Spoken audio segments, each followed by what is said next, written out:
So I'm here with Marv Thomann, and it's September 14th, Yep. 2019. Yeah, so Excuse me. yeah, so we're at Camp NCN, and I just we're just gonna cover a couple questions here, just have a conversation. And I know the first question will be like, oh my God, we're gonna end up talking for hours, but where were you born? I was born on a dairy farm in southern Wisconsin, rural Belleville, and Dr. Gray come out to the house back in the day and delivered me. Huh. So it's kind of neat, and lived on the farm for 20 years of my life. And you were the youngest of? Youngest of 4 brothers. Oh, okay. And it's interesting because I had forgotten that fact, but I'm also one of 5 brothers, and so I'm the middle. But okay. So you lived for 20 years on the farm, and then where did you end up then? I got the opportunity to get a job in Madison, and the guy I met at work was a Hispanic gentleman, and him and I hit it off fantastically. He rented out part of his apartment to me, and I think we lived together for a year and a half or so, and then he went off and got married. And then I rented for probably another year, and I had my dad help me, and I bought my first house when I was 23 years old in Madison. And I did the smart thing. I rented out all the rooms upstairs, and I lived in the basement. So all my payments, made the house payments, and then I started driving semi for a living, and I paid off that house in 6 years, which I was pretty proud of. Got my dad paid back 100%. All good. And then I built a new house out by Edgerton, and lived out there, I don't know, 7, 8 years. This was after your truck driving? Or no, I drove for 29 years. I didn't retire from truck driving until June 19th of 2003. I remember the date well. But anyway. Did you do, and just a quick question, did you do mostly long haul driving or short haul, or, I started off for the company named Warren Transport out of Waterloo, Iowa. Drove all over the United States and Canada. So I got to see just about everything and anything. And then I talked to a Schneider Transport driver, and he says, you should come to work for us. Much better pay. So I went to work for Schneider Transport for, probably 5.5, 6 years. And I just got tired of them laying me out and not getting home every weekend. So then I moved on. But I drove for Walgreens drugstores for 10 years.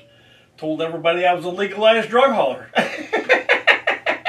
But Walgreens was a great company. Everything was unloaded by hand and 100 pounds lighter than I am now. That was put that way.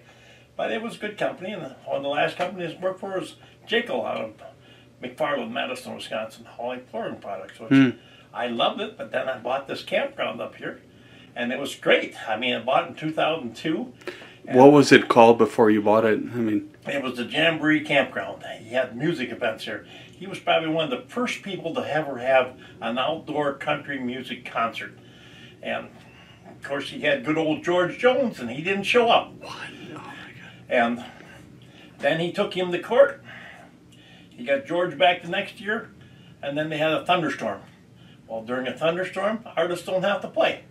So, needless to say, he went over to techno music or rave type music, and I brought some of that type of music in too. But just here in a few years ago, I just got sick and tired of all the drugs and the graffiti and young people, and just got out from underneath of it. But in 2007 is the year that I came, according to the doctor, 3 hours of dying.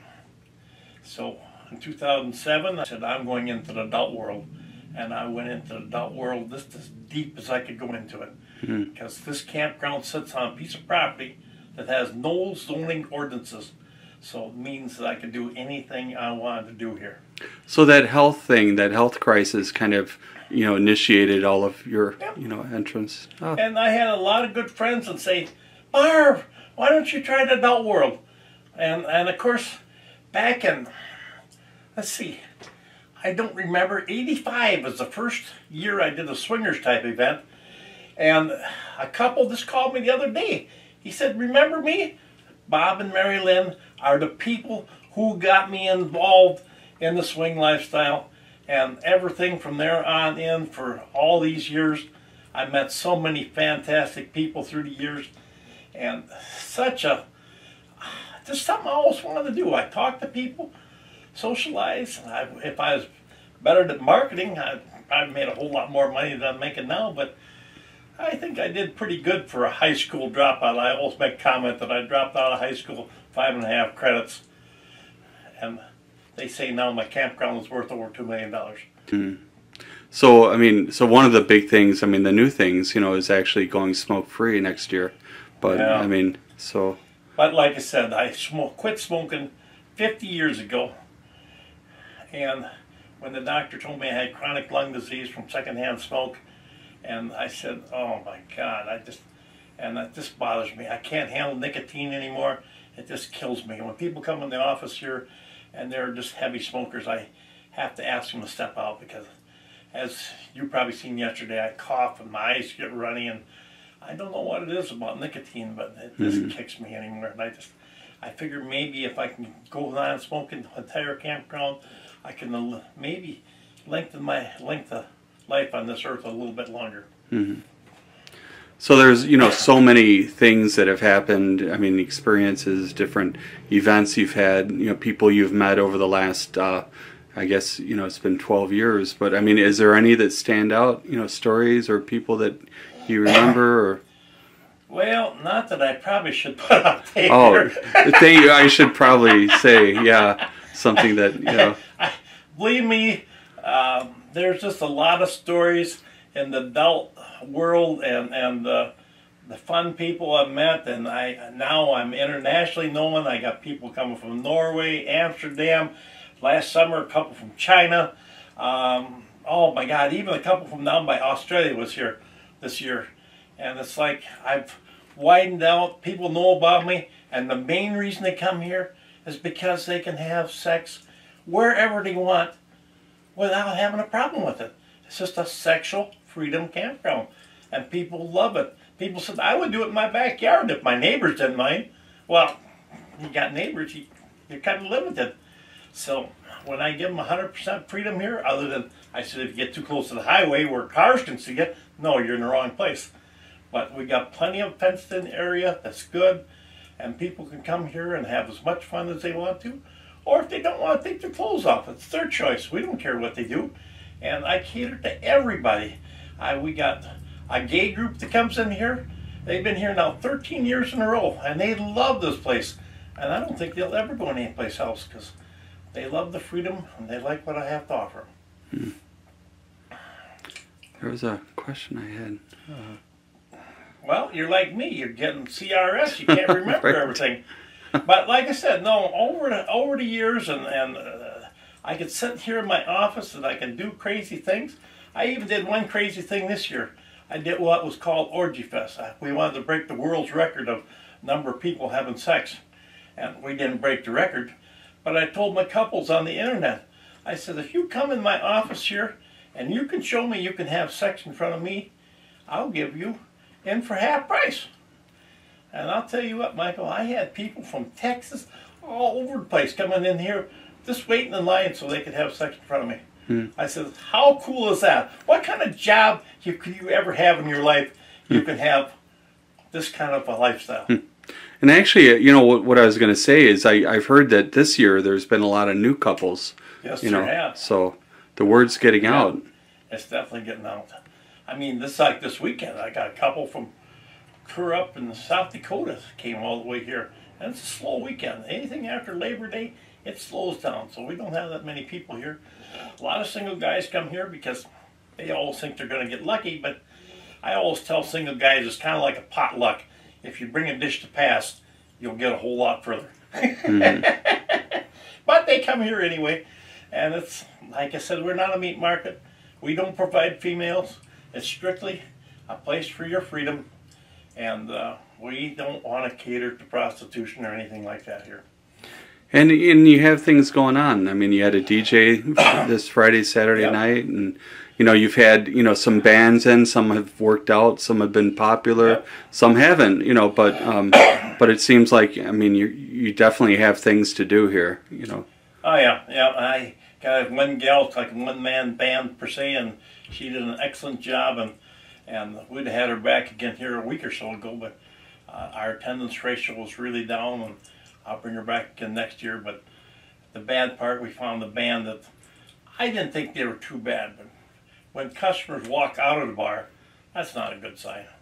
So actually the DJ that I got right now out of La Crosse, he does such a marvelous job, and he's got such a big variety of music, and he knows how to work with the couples and the people and get them all excited and whatever. Yeah.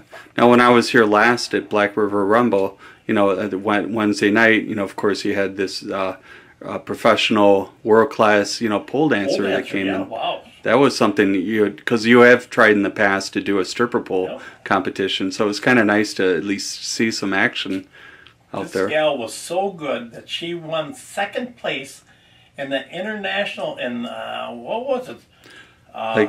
Switzerland.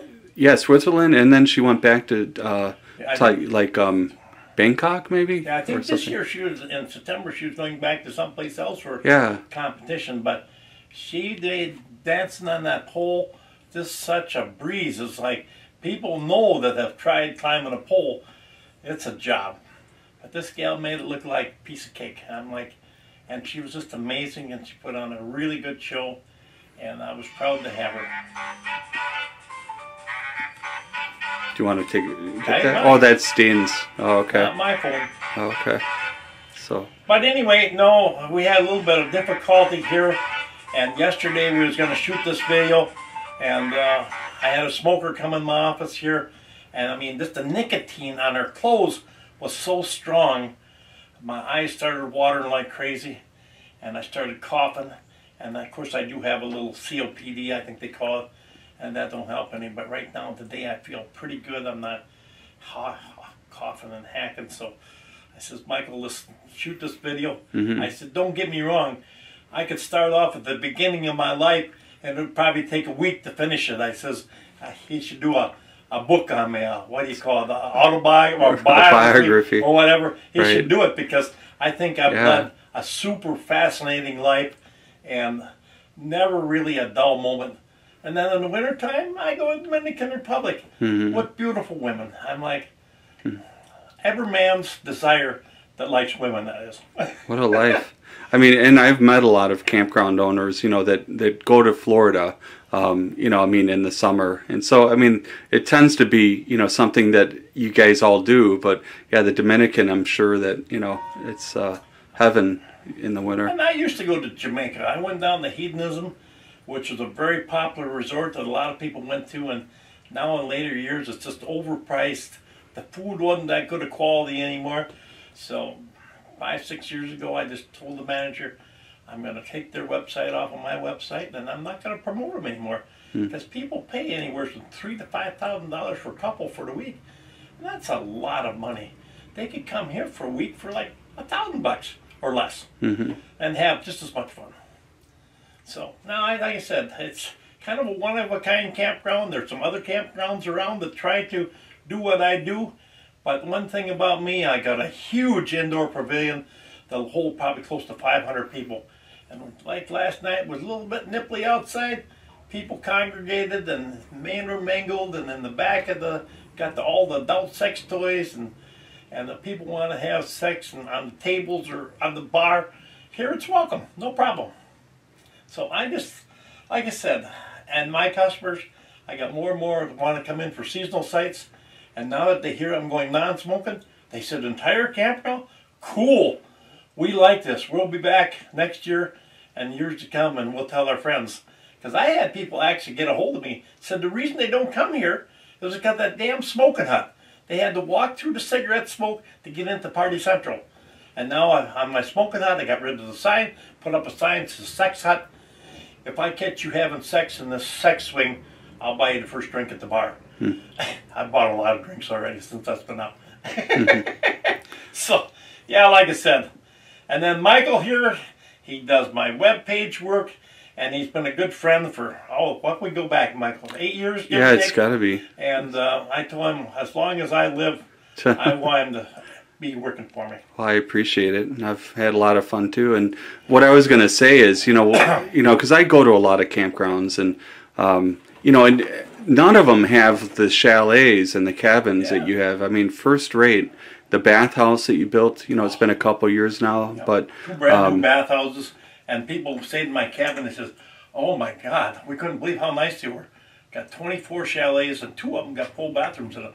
So people like that, and they usually get rented just about every weekend. But I got 24 cabins, and when the gay men come here, my God, they sold out in a day and a half.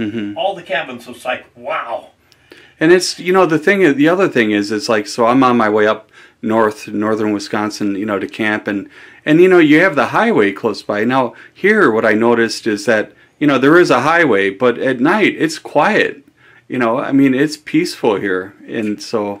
Well, it is U.S. Highway 12 and 27, which are both major state highways, but then again, 12 basically was replaced by Interstate 94 several years ago, so most of the traffic goes there.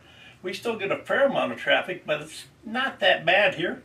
But what I like about it, we're only like 5 miles to Black River Falls, and Black River Falls is a great community. They offer many different places to eat, and of course we've got a super Walmart and another grocery store. And great library. I found yesterday. And the only thing we don't have, and it sucks big time, is our sheriff's department. They're the laziest bunch of people I've ever seen in my life. I called them out here when I had drug dealers, and they wouldn't do a damn thing about it. Just upset me to no end. I'm like, I'm trying to get rid of these crappy people. They can go someplace else and get their damn drugs. I don't want them here. So, yes, I'm 100% against drugs. I'm 100% against glass that people try to break. And our golden rule, no means no. You don't just go up and touch somebody. You have to have permission to do it. So our couples and everybody else respects that. And people feel safe that way too. I mean, and that's important. You have a lot of single females that come, and and they need to feel safe, and it sounds like they do because of the rules. And everybody pretty much polices everybody. And I tell all my customers, if you ever see something you don't think should be going on here, let somebody know. Especially let me know, because if I don't know about it, I can't do nothing about it. And if I hear about 2 or 3 weeks down the road, it's too late. I need to know about it now. So, and my staff is usually pretty good. If they contact them, it'll get done. We definitely try to take care of all of our people. So, what are your plans? What are your plans for the future? Well, I refuse to go to heaven because there's too many holy rollers going there. So I already picked my place in hell where I want to go to. And I've already picked out my headstone. I want my funeral completely 100% paid for when I do take that final moment. And my customers will get a kick out of this. I told my undertaker, believe this, I said, when you bury me, don't put me in a suit and tie. Put me in there with a t-shirt on and a top hat over my private parts, and I have a pump-up penis. They can pump it up and say, here's how Marv wanted to die. I said, funerals are a celebration of life. I want people to come and see me in the casket and go out of there laughing and say, yeah, that's the way he wanted to die. And I believe in having a last showing of my body, but I eventually will be cremated, and my ashes will probably go in my gravesite down in Monticello, Wisconsin, the Highland Cemetery. So I got my act together, and just doing what I can here and keep people smiling. Is there any, is there any people or, people that, have inspired you over the years, or, things that... I gotta admit, I went to my first swinger-type campground owned by the swing stock people, and I had so much fun, and I took some of my couples from my swingers club, and they had a blast, and we went up there a couple different years, but they inspired me to do a campground, and I had no idea I was going to buy a campground. It's just something, this particular campground become available. I had the opportunity to buy it for just under $500,000, and my friends that own campgrounds, but they own straight campgrounds, they said, Marv, if you don't buy it, you're one stupid man. So I made it happen, and I'm the sole owner, and I refuse to have a partner because years ago I had a partner and got screwed over, and I said, if I can't swing this on my own, I'm not going to do it. So here I am. And that was, what year was that, 2000? 2002. Oh, okay. April 2nd. I didn't want to do it on April Fool's Day. Nobody would believe it. But, Yeah. no, I'm just like, cool. Yeah. But for an older, I'm, believe it or not, down near 71 years old, but I've had more fun than the average man. I'm probably almost up in the category of Hugh Hefner. Probably have had almost as much sex as Hugh Hefner. I don't know. I wish I'd have kept tally of how much sex I've had over the years, but I'll bet you well over 1,000 women. But I'm straight. I'm not. I put up with all genders, but I'm a straight male. Only women trip my trigger. Any other final words that you want to? No, other than life has been good to me, and I love doing what I'm doing, and I really don't care if I sell the campground anymore, because right now, even as of today, I'm going to do a living will, per se, or living trust, and I'm going to appoint about 5 people on my board, and they're going to keep this campground running for many years after I'm gone, and to prevent them from selling it and just got the money and whatever, I'm doing what they call, it's built in this living trust that if they do sell it, all the money goes to the Maryland Fire Department EMS. But after 10 years of owning it, if they want to liquidate it and split the money, that's fine with me. But I would like to see the campground live for at least 10 years after I'm gone. That sounds like a good way to go. So. Great.